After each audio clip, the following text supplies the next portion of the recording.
So I finally got some new tires and rims on my Ranger 570. Pretty much wore out 2 sets of tires. The original Carlisles that were on it were not a very good tire.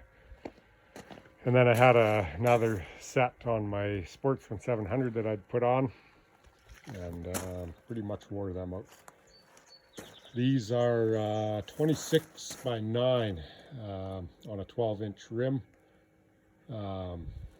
They're Quadboss 846 tire and a Tusk 7-inch rim. I was originally going to put steel rims on it, 7-inch, but they weren't a whole lot cheaper than these nicer rims, so I went with those.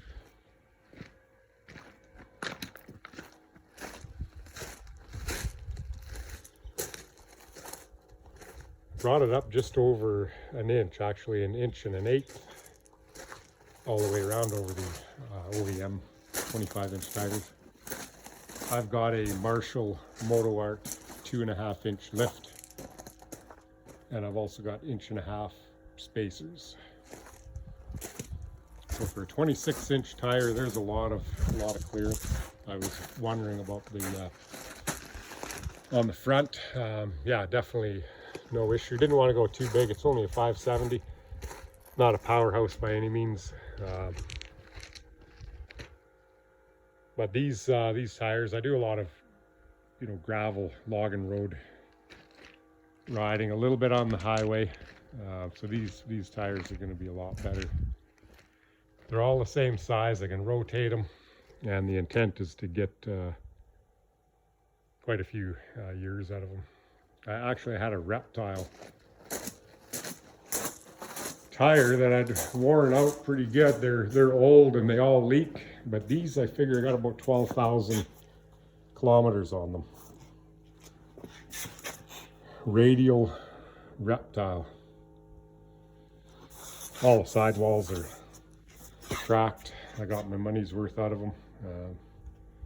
If they didn't leak as bad as they do, I would stud them for the winter. I will take this for a ride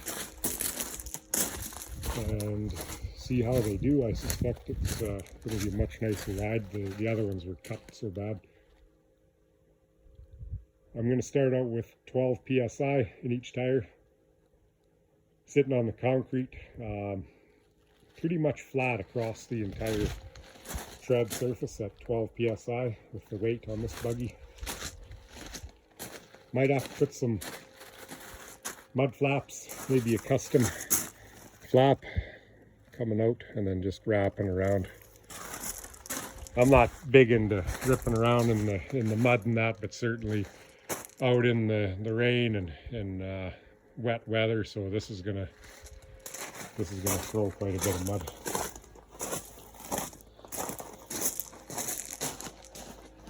So far happy with them.